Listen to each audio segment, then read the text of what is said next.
Hi, my name is Bibek Adhikari. I am a English instructor. In today's class, we are going to learn the grammar portion of Unit 3, that is punctuations. In this portion, we are going to learn the various uses of punctuation. So, let's begin.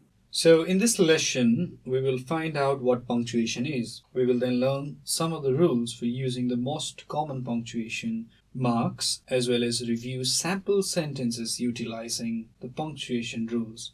So let us begin by asking the question, what is punctuation? Now, punctuation marks, or often known as punctuation, or called punctuation marks, are in fact symbols or signs that indicate where pauses, stops, questions, omissions, introductions, and other forms of expression occur in our writing. So that means punctuation marks are in fact symbols or signs. So sometimes you get a comma somewhere, period, or a full stop, a question mark, an exclamation mark. So these are all the symbols and signs. In fact, colons or semicolons, inverted quotations. So these are the things, the symbols and signs that indicates where the pauses are, where the stops are, questions, even omissions, sometimes the introduction, the very beginning, and other forms of expression occur in our writing. Now let us learn some of the basic rules for commonly used punctuation marks. Rules for commonly used punctuation. So we are going to follow the British Standard English, the received pronunciation, and we shall be learning about some of the commonly used punctuation symbols and their rules. Beginning with the full stop. Americans, they call it a period. So let's start with a full stop or a period. Now, when do we generally use a full stop or a period? The answer is pretty easy. Whenever, there is an end of a sentence or a thought. So at the end of the sentences, full stops are used. For example, I can write something like this. I like your hat. And when I say I like your hat, I have to end the thought. I have to end this sentence, so I need a full stop there. So this full stop, this little thing called full stop or a period, actually marks the end of the sentence. Sometimes full stops are also used to create short forms, like when we use words like Mr. or Mrs., we need a little full stop there too. Likewise here, I have used example full stop. When creating some kind of shortened forms, some abbreviations, full stop is also used. Let's go to another form of punctuation. The first one that we did is full stop, and we will learn something about comma now.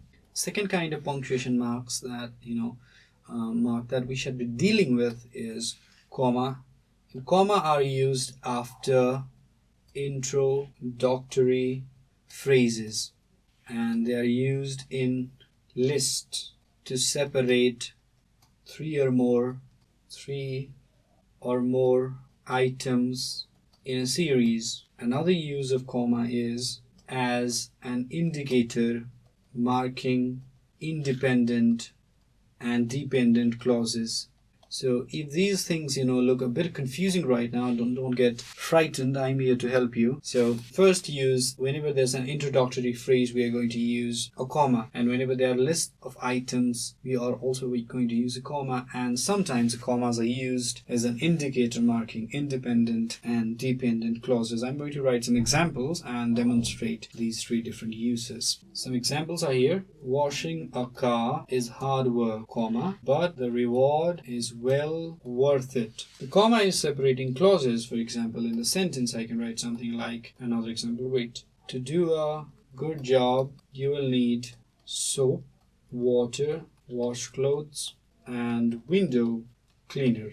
So let's look at these two examples. Washing a car is a hard work. So here's a comma, and this is what we call an introductory phrase, because this gives an introduction. So introductory phrases, after introductory phrases, you've got to use a comma. Washing a car is a hard work. Washing a car is hard work. So that is introduction, comma, but the reward is well worth it. Another example is, this was the first use. The second use is when there are a list of items And whenever list of items are there, we are going to use comma. So to do a good job, that's an introductory phrase. You will need soap, water, wash clothes, and window cleaner. So there are three different items. The first is soap, the second is soap, the second is water, third is wash clothes. So this was the second use. As you can see in the example 2, the first comma is actually separating an introductory phrase or a clause from rest of the sentence, while the final 3 commas are separating the individually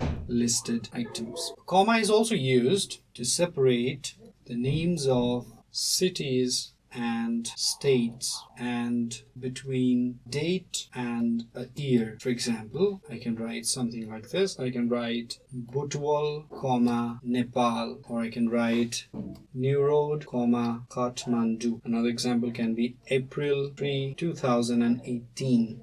So did you notice the comma between two cities? I mean a city and a country, or a street and a city, and between two different kind of dates also we use a comma. Let's go to the third kind of punctuation, which is what we call a question mark. Now, where are question marks are used? When asking questions. Pretty easy, right? So when asking a direct question, question mark is used. For example, I can say, or I can write something like this: where are you going? So I've written this. Now, is the sentence correct? No, we need something. We need something that stops the thought. So remember, the punctuations are used to stop the thoughts. Whenever the thoughts, ideas, and notions need to be stopped, punctuations should be used. So where are you going? We need a question mark here. Now, the sentence or the question is correct. But if you write the same sentence like this: he asked me where I was going. Now, are we going to use a comma? Of course not. We are rather going to use a full stop here. That's why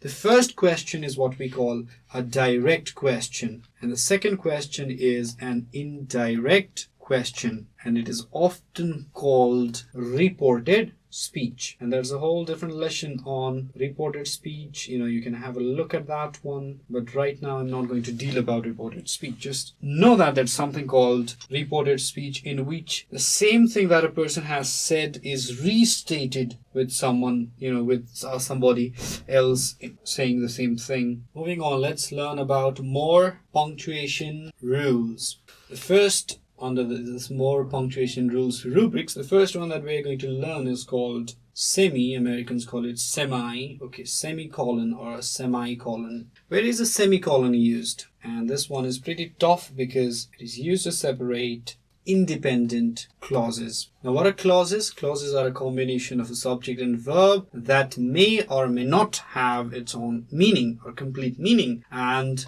independent clauses, they have complete meaning. So let me write one example for the use of semicolon.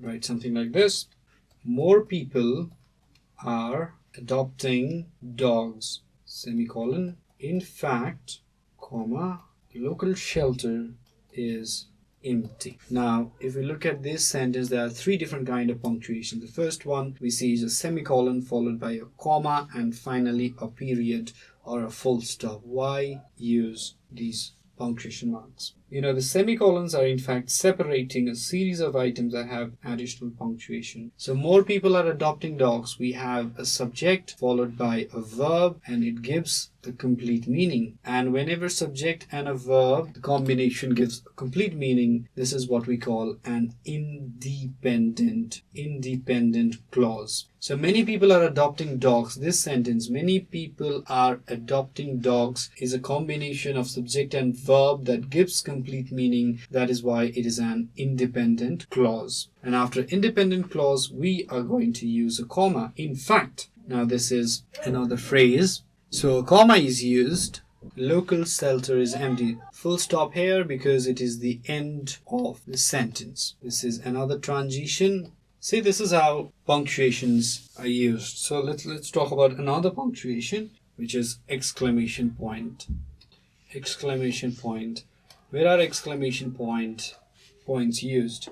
So they are used for emphasis, sometimes for commands, or to show extreme emotion. For example, I can write something like this. So for emphasis, command, or some to show extreme emotion, you can write stop that now. Now, is the sentence complete? No. There should be a punctuation mark, and that is the exclamation point. Or I can write something like, wow, that's a great song. So in both of these sentences, punctuation mark is used, that is the exclamation mark. Stop that now. So this is a command. Wow, that's a great song. Now this shows a lot of emotion. Emphasis, commands, extreme emotion. Now comes the homework time, and I absolutely love this section, but you may not fondly recall this one.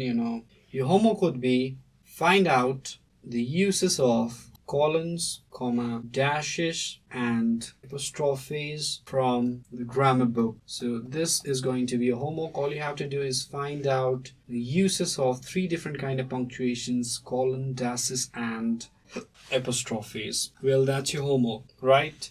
Very well, we have come to the end of today's class. If you have any questions or suggestions regarding these video series, feel free to write us at learning@deerwalk.edu.np.